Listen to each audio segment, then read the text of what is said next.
இல்லை அவர் எப்பயுமே இதை நான் தொடர்ச்சியாக நான் பார்க்குறேன். அது இந்த முறை வந்து பார்த்தீங்கன்னா உறுதி பண்ணலாம். என்னென்னா அந்த ஜனநாயக கடமையை வந்து கரெக்டாக வந்து காலையில் ஏன் செய்யணும்னு நினைக்கிறாருன்னா, அதே சமயத்தில் ஆட்சி மாற்றம் தேவையான கேட்டால் நோ நீட் அப்படின்ற ஒரு வார்த்தையும் பொருள்படுது. அதை வந்து நம்ம வந்து குறிப்பிட்டு சொல்ல முடியாது. ஆனாலும் வந்து பார்த்தீங்கன்னா சொல்லப்பட்ட வார்த்தை என்பது வந்து உண்மைதான். அப்போது ஒரு முக்கியத்துவம் பெற்ற ஒரு வார்த்தை, அது குறித்து வந்து விளக்கம் தர்றீங்கன்னு சொன்னால் அது யார் விளக்கம் தரணும் சொல்லுங்கள்? இப்போ நான் சரியாக பேசுகிறேன்னான்றதை நல்லா புரிஞ்சுங்க. இப்போ நான் சரியாக பேசுனா இப்போ ஏதாவது ஒரு குற்றச்சாட்டுனா என் மேனேஜர் வந்து பார்த்து பதில் சொன்னால் எப்படி இருக்கும்? உணர்வுபூர்வமான ஒரு விஷயம் வாக்களிக்கிறதுன்றது அந்த இடத்துல வந்து ஒரு பிழை ஏற்படுது, வார்த்தை பிழை ஏற்படுது, அல்லது வார்த்தை புரிந்து கொள்வது தவறாக புரிந்து கொள்ளப்படுதுன்னா அதுக்கு விளக்கம் யார் தரணும்? அஜித்குமார் தான் சொல்லணும். இந்த தற்கூரிகள் பிரச்சாரத்தில் செய்தது. போன தடவை எங்கள் தலைவர் வந்து சைக்கிள் ஓடிட்டு வந்தார், கருப்பு சோப்பு சைக்கிள் ஓட்டு சொன்னானா இல்லையா அந்த பைத்தியம் ஒன்று. அதுக்கப்புறம் வந்து பார்த்தீங்கன்னா அந்த காக்கி பேண்ட்டு ஒயிட் ஷர்ட்ன்றது ஒரு கோடு மாதிரி ஆயிடுச்சு.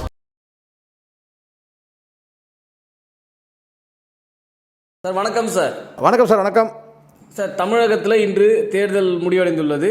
இதனுடைய ரிசல்ட் வந்து May 4 அன்று வெளியாகும். அது எல்லாருக்குமே தெரிஞ்ச விஷயம் தான். ஆனால் இந்த தேர்தலும் போது சில விஷயங்கள் மட்டும் நம்ம கூர்ந்து கவனிக்க வேண்டிய விஷயமா இருக்குது. என்னென்னா, நடிகர் அஜித்குமார் வெளிநாட்டிலிருந்து கரெக்டாக இங்கே வந்து காலையில் 7 மணிக்கு ஓட்டுப்பதிவு ஸ்டார்ட் ஆகும்னு சொன்னால் 6:53 வந்து பூத்தில் நின்றுட்டார். எனக்கு தெரிஞ்சு வந்து தமிழ்நாட்டிலே முதல் ஓட்டு போட்டதே அஜித்குமார் தான் இருக்குன்னு நினைக்கிறேன். ஸோ இது நீங்கள் எப்படி பார்க்குறீங்க? இல்லை அவர் எப்பயுமே இதை நான் தொடர்ச்சியாக நான் பார்க்குறேன். அது இந்த முறை வந்து பார்த்தீங்கன்னா உறுதி பண்ணலாம். என்னென்னா அந்த ஜனநாயக கடமையை வந்து கரெக்டாக வந்து காலையில் ஏன் செய்யணும்னு நினைக்கிறாருன்னா, வாக்களிக்கிறதுன்றது வந்து நம்மளோட கடமை, இதெல்லாம் எல்லோரும் வழக்கமாக சொல்கிறது தான். அந்த வாக்களிக்கிற கடமையை வந்து பார்த்திங்கன்னா நம்ம சாயந்தரம் 5 மணிக்கு 6 மணி வரைக்கும் கூட நம்ம பண்ண முடியும். ஆனால் காலையில் ஏன் வந்து பண்ணுறாருன்னா, ஒரு பிரபலமாக இருக்கிறதுனால யாருக்கும் எந்த இடையூறும் இருக்காது. காலையில் ஃபஸ்ட்டு வந்து வாக்களிச்சிட்டாக்கா இந்த டிஸ்டர்பன்ஸ் இருக்காது, யாருக்கும் அவருக்கும் டிஸ்டர்பன்ஸ் இருக்காது. அதனால் வந்து அங்கே போலிங் நடக்கிற இடத்துலையும் டிஸ்டர்ப் இருக்காது, பொதுமக்களுக்கும் டிஸ்டர்ப் இருக்காது. அதெல்லாம் வந்து இதனால் போலீஸுக்கு சிரமம் இருக்காது. இந்த கூட்ட நெரிசலில் வந்து வாக்களிக்கிறதுன்றது வந்து ஒரு க்யூவில் நிற்கும்போது, அதான் க்யூவில் நின்று வாக்களிச்சிருக்கிறாரு, இப்போ க்யூவில் நின்று தான் வாக்களிக்கிறாரு. ஆனால் ஒரு மார்னிங் வந்து ஃபஸ்ட்டு அதான் சொல்லுவாங்க, முதல் வாக்காளர்கள் இருக்கிறாங்கல்ல, நான் சொல்கிறது இந்த 18 வயசு வாக்காளர்கள் சொல்ல, போலிங் பூத்தில் வந்து முதல் வாக்காளர்களாக வந்து வாக்களிக்கிறவங்களுக்கு வந்து பார்த்திங்கன்னா அந்த இடையூறுகள் எதுவுமே இருக்காதுன்ற ஒரு நல்ல எண்ணம் தான். உண்மையில் நல்ல பழக்கம் அது. ஒரு பிரபலமானவர்கள் எல்லாருமே இதை ஃபாலோ பண்ணாங்கன்னா, அஜித்தை ஃபாலோ பண்ணாங்கன்னா அது உண்மையிலே சிறப்பு. ஒரு பிரபலமானவர்கள் வந்து இடையில் வந்து ஒரு 10 மணிக்கு 11 மணிக்கு வரும்போது அவங்களுக்கு தேவையில்லாமல் ஒரு விஐபி மரியாதை கொடுக்க வேண்டிய கட்டாயம் இருக்காது. ஏன்னா வாக்காளர்கள் எல்லாருமே ஒன்று தான். அப்போ விஐபி மரியாதை கொடுக்க வேண்டிய அவசியம் வந்து இருக்காது. காலையில் வந்துட்டாங்கன்னா முதல்ல வந்து ஃபஸ்ட்டு ஓட்டர்ஸாக வந்து நின்றுட்டாங்கன்னா அவசியம் இல்லாமல் போயிடும். இந்த சலசலப்புக்கு சச்சரவுக்கெல்லாம் வந்து அவசியம் இல்லாமல் போயிடும். நல்ல முடிவு அது. அஜித் வந்து இதை வந்து ஒரு நல்ல பழக்கமாக பண்ணுறது. இது எல்லாருமே ஃபாலோ பண்ணணும். எல்லா ப்ராப்ளமே எனக்கு கேட்டால் யாரெல்லாம் வந்து செலிப்ரிட்டியாக இருக்கிறாங்களோ அவங்கெல்லாம் வந்து இதை ஃபாலோ பண்ணாங்கன்னா ரொம்ப நல்லது. பத்திரிகையாளர்கள்லாம் ஓட்டு போட்டு வரும்போது கேள்வி கேட்டாங்க, சார் மாற்றம் வரும்னு சொல்கிறாங்களே, அதை பற்றி உங்களோட கருத்து என்னன்னு கேட்கும்போது நோ நீடு அப்படின்னு சொல்லிட்டு ஒரு வார்த்தை சொல்லிட்டு போயிருக்காரு. நோ நீட்னா அவர் எந்த கேள்விக்கு நோ நீடுன்னு சொன்னாருன்னு தெரியாது, விளங்கலை. பட் நோ நீடுன்னு சொல்கிற வார்த்தை வந்து அஜித் சொன்ன மாதிரி வார்த்தை வந்து பதிவு இந்த இடத்துல நோ நீடுன்றது தான் அந்த கேள்வியை வந்து நோ நீடு. இப்போ இந்த கேள்வி இப்போ அவசியம் இல்லை அப்படின்னு சொல்ல வராரா அப்படின்னு முதல்ல ஒரு கேள்வி வருது ஃபஸ்ட்டு. ஏன்னா நம்ம நேர்மையான பார்வையில் பார்க்கணும். அதே சமயத்தில் ஆட்சி மாற்றம் தேவையான கேட்டால் நோ நீட் அப்படின்ற ஒரு வார்த்தையும் பொருள்படுது. அதை வந்து நம்ம வந்து குறிப்பிட்டு சொல்ல முடியாது. ஆனாலும் வந்து பார்த்தீங்கன்னா சொல்லப்பட்ட வார்த்தை என்பது வந்து உண்மை தான். நோ நீட் சொன்னது உண்மை. ஆனால் அந்த நோ நீடுன்றது பார்த்தீங்கன்னா யாருன்னா அவங்கவுங்களுக்கு சாதகமாக புரிஞ்சுக்கிறாங்க தான். பட் அந்த இடத்துல வந்து நோ நீடுன்ற வார்த்தை சரியான வார்த்தையா அப்படின்னு பார்த்தீங்கன்னா அதாவது அந்த கேள்வியே வேண்டாம், நோ நீட் இதெல்லாம் வேண்டாம் அப்படின்னு சொல்ல வந்து இந்த கேள்வி தான் நீங்கள் எதுவும் கேட்காதீங்க அப்படின்னு நோ கமெண்ட்ஸ்ன்னு சொல்லுவாங்க. பொதுவாகவே வந்து ஏதாவது கேள்வி கேட்டால் நோ கமெண்ட்ஸ்ன்றது தான் சரியான வார்த்தை. ஆனால் பட் அந்த ஆங்கில வார்த்தை வந்து கேட்டால் நோ நீடுன்றது வந்து பார்த்திங்கன்னா வந்து ஆட்சி மாற்றம் தேவையா அப்படின்னு கேட்கும்போது அதுக்கான அவசியம் இல்லை அப்படின்னு சொல்கிறது தான் நோ நீடுன்றது. பட்டு இதை நம்ம வந்து அவங்க தரப்பில் இருந்து விளக்கம் தரலைன்னா நம்ம இப்படி எடுத்துக்கலாம். ஆனால் பதறி அடிச்சுட்டு ஓடி வந்து சுரேஷ் சந்திரா வந்து அவர் அந்த நோக்கத்தில் சொல்லலை இந்த நோக்கத்தில் சொல்லணும்னு சொல்கிறது வந்து இதை நம்ம எப்படி எடுத்துக்க முடியும்? இது வந்து நான் அவருடைய இப்போ பொதுவாக ஒரு விஷயம் சொல்கிறேன். ஒரு வார்த்தை வந்து நீங்கள் சொல்கிறீங்க, அது தவறாக புரிந்து கொள்ளப்பட்டால் கூட அதை சரிப்படுத்துறது யார் சரிப்படுத்தணும்? யார் அந்த வார்த்தையை விட்டாரோ அவங்க தான் சரி பண்ணணும். சரிங்களா? இப்போது அஜித்குமார்ன்றது வந்து ஒரு ஒரு மிகப்பெரிய நடிகர், ஒரு மெகா ஸ்டார், சரிங்களா? அப்போது அவர் வந்து வாயிலிருந்து வரக்கூடிய ஒரு வார்த்தை வந்து இங்கே பொதுமக்கள் மத்தியில் தவறாக புரிந்து கொள்ளப்படுறதாக வச்சுப்போமே. அவர் தப்பாக பேசலை. அப்போது ஒரு முக்கியத்துவம் பெற்ற ஒரு வார்த்தை, அது குறித்து வந்து விளக்கம் தர்றீங்கன்னு சொன்னால் அது யார் விளக்கம் தரணும் சொல்லுங்கள்? இப்போ நான் சரியாக பேசுகிறேன்னான்றதை நல்லா புரிஞ்சுங்க. இப்போ நான் சரியாக பேசுனா, இப்போ ஏதாவது ஒரு குற்றச்சாட்டுனா என் மேனேஜர் வந்து பதில் சொன்னால் எப்படி இருக்கும்? நீங்களே சொல்லுங்கள். என்னோடய அசிஸ்டண்ட் வந்து பார்த்தீங்கன்னா, இது வந்து சேகோரா நேற்று பேசினார், அதுக்கு விளக்கம் வந்து இதுதான் சொன்னால் எப்படி இருக்கும்? எனக்கு வாய் இருக்குல்ல, நான் தானே பதில் சொல்லணும்.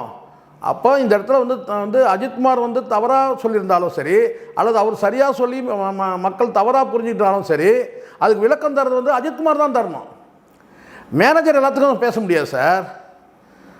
புரியுதுங்களா நான் சொல்கிறது? உங்களுக்கு புரியுதா உங்களுக்கு? ஒரு வார்த்தை வந்து நீங்கள் தவறாக சொன்னால் கூட அந்த வார்த்தையை வந்து பார்த்தீங்கன்னா நீங்கள் வந்து சரியாக, இது வந்து சரியாக புரிஞ்சுக்கிற மாதிரி மீண்டும் கூட ஒரு வார்த்தையை சொல்லலாம். நீங்கள் கேட்ட கேள்விக்கு நான் அப்படி பதில் சொல்லலை, நான் இப்படி தான் பதில் சொல்லியிருந்தேன் சொல்லலாம். பட் நீங்கள் ஒரு வார்த்தை சொல்லிடுவீங்க, அது இங்கே வந்து மக்கள் மத்தியில் வந்து ட்ரோல் ஆகும், அல்லது தவறாக புரிந்து கொள்வாங்க, அல்லது நீங்கள் வந்து பார்த்தீங்கன்னா வந்து தவறாக வேறு மாதிரி அதை வந்து மீன் பண்ணிக்கிறாங்கன்னு வச்சுங்க. அதுக்கு விளக்கம் சொல்கிறது வந்து பார்த்தீங்கன்னா நீங்கள் மேனேஜர்கிட்ட விளக்கம் சொன்னால் நீங்கள் அவ்வளோ பெரிய அப்பாட்டக்கிறான்னு எனக்கு புரியல. இது ரொம்ப தவறான நடவடிக்கை. ஒரு வாக்களிக்கிற இடத்துல ஒரு சென்சிட்டிவான ஒரு விஷயம் சார் இது. நான் ஒரு சென்சிட்டிவான ஒரு விஷயம். வாக்களிக்கிற இடத்துல நீங்கள் அதுவும் வாக்குன்றதே ஒரு சென்சிட்டிவான விஷயம். ஆட்சி மாற்றத்துக்கான ஒரு முக்கியமான ஒரு கருவியாக வந்து பார்த்தீங்கன்னா வந்து வாக்குப்பதிவுன்றது ஒரு கருவி. வாக்குரிமைன்றது ஒரு கருவி, ஆட்சி மாற்றத்துக்கான கருவி. அப்போ அந்த வாக்கு செலுத்தும் போது வந்து பார்த்தீங்கன்னா உங்களுடைய வந்து நீங்கள் செலிபிரிட்டிடும் போது பார்த்தீங்கன்னா உங்களுடைய நடவடிக்கைகளை கூர்ந்து கவனிக்கிறாங்க. இங்கே உடைகளை கூட கவனிக்கக்கூடிய சூழல் வந்துருச்சு. இப்போது அவர் என்ன ட்ரெஸ்ஸை போட்டு வந்தார், அவர் என்ன சைக்கிள் ஓட்டிகிட்டு வந்தார், அவர் என்ன கலர் காரில் வந்தார், இப்படி வந்து பார்த்தீங்கன்னா இன்னும் உள்ளாடை பற்றி கூட ஒரு குறியீடாக வந்துடும் இனிமேல். அவர் பனியன் போட்டு வந்தார், ஸோ அவர் இந்த கேப் போட்டு வந்தார், கருப்பு கூலிங் கிளாஸ் போட்டு வந்தார், இவர் வந்து திமுக சார்ந்தவர். ஸோ இப்படி வந்து பார்த்தீங்கன்னா வந்து ஒரு எல்லாமே இன்றைக்கி வந்து குறியீடாகிடுச்சு. அப்படி இருக்கும்போது இந்த இடத்துல வந்து ஒரு கருத்தை நீங்கள் சொல்கிறீங்க, அந்த கருத்து வந்து பார்த்தீங்கன்னா தவறாக புரிந்து கொள்ளப்பட்டால் கூட மக்களே நீங்கள் முட்டாள் வச்சுங்க சார், நீங்கள் அறிவாளி சார், நீங்கள் மக்களே முட்டாளை கூட நீங்கள் என்ன செய்யணும்? அதுக்கு ஒரு வந்து இந்த கருத்து வந்து நீங்கள் தவறாக புரிஞ்சிட்டீங்க, நான் வேறு நோக்கத்துக்காக சொல்லணும்னு சொல்லிட்டு அது அஜித்குமார் தான் விளக்கம் தரணும். மேனேஜர் வந்து எல்லாத்துக்கும் சார் அஜித்குமார் தான் சார் சாப்பிட்ணும், அவருக்கு அஜித்குமார் வந்து சாப்பிட்ணும், அவருக்காக வந்து பார்த்தீங்கன்னா மேனேஜர் சாப்பிட முடியாது. அஜித்குமார் தான் வந்து எல்லா வேலையும் அவருக்கு தேவையான அத்தனை வேலையை செஞ்சுக்கணும். எல்லாத்துக்குமே வந்து சுரேஷ் சந்திரா செய்ய முடியாது. சுரேஷ் சந்திரா மேனேஜராக இருக்கலாம், என்ன மேனேஜருக்குரிய வேலைன்னு ஒன்று இருக்குது, அந்த வேலையை மட்டும்தான் செய்யணும். ரொம்ப அப்பாட்டக்கரமாக நடந்துக்க முடியாது. அது அஜித்குமாராக இருக்கட்டும், எந்த குமாராக இருக்கட்டும், புரியுதுங்களா? ஒரு வார்த்தை இங்கே நீங்கள் ஒரு வார்த்தை சொல்கிறீங்க, ஒரு சென்சிட்டிவான இடம், சென்சிட்டிவான ஒரு வார்த்தை, அந்த வார்த்தை தவறாக புரிந்து கொள்ளப்பட்டாலும் ஒன்று நீங்கள் கடந்து போயிருங்க. இல்லை அது கிடையாது, நான் அப்படி சொல்லலை, அந்த அர்த்தத்தில் நான் சொல்லலை, நான் வேற ஒரு அர்த்தத்தில் சொன்னேன்னு சொன்னால் அங்கே யார் பேசணும்னு கேட்டால் அஜித்குமார் பேசணும்.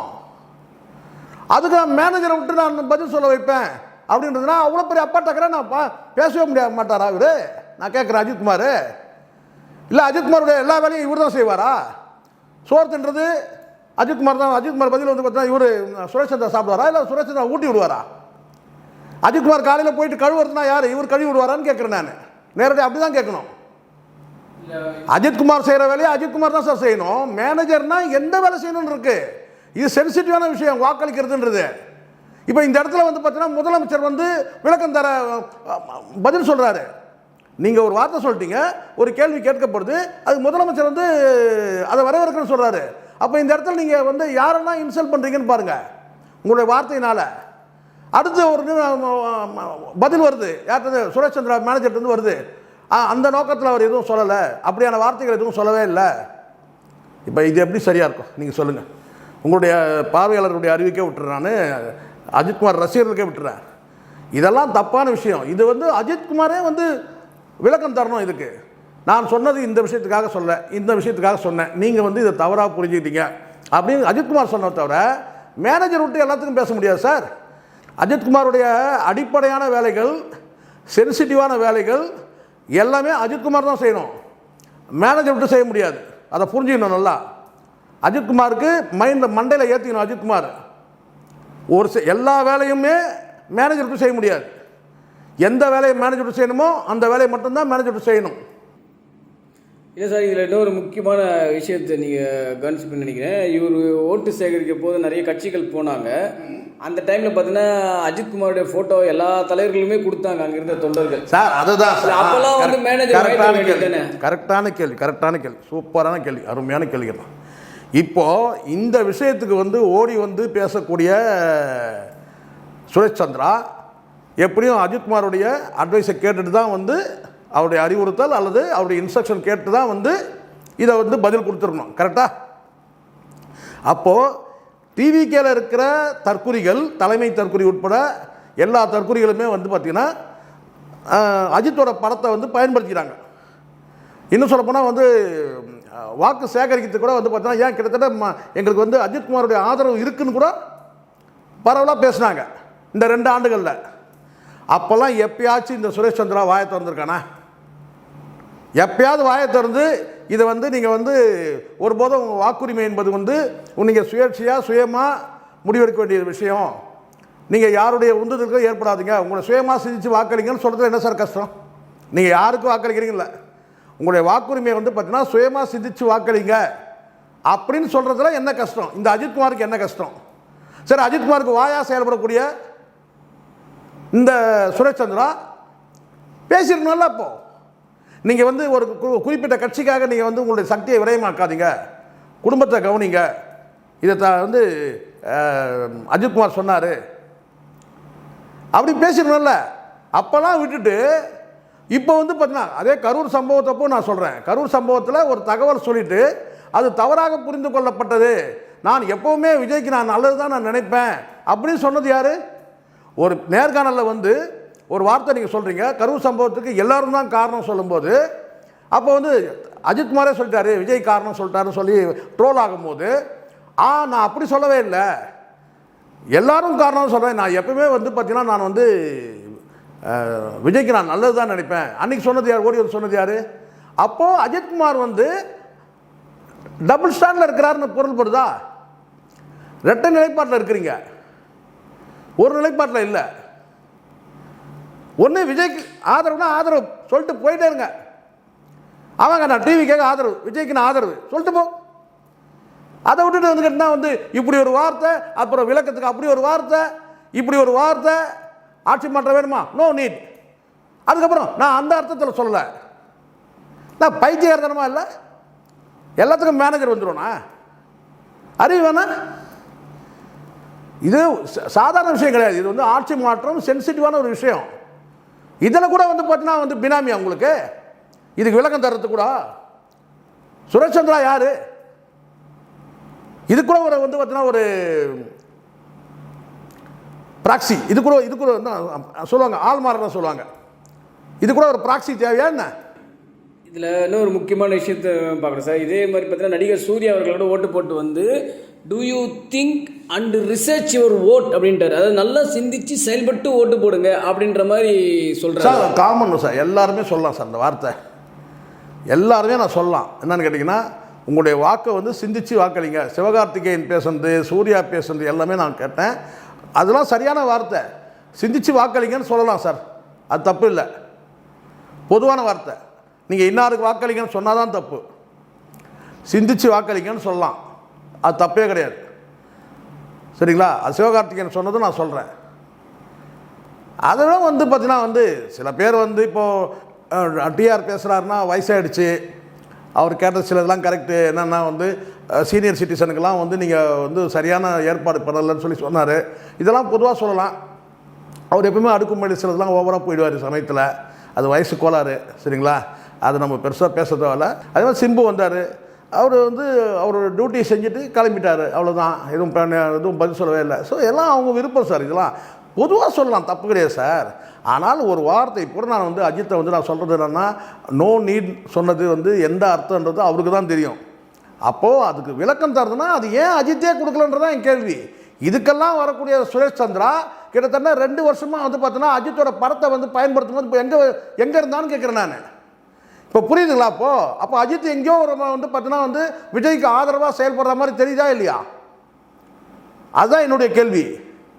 நீங்கள் ஏதாவது ஒரு ஸ்டாண்ட் எடுத்துங்க, ஒன்றும் பிரச்சனை கிடையாது.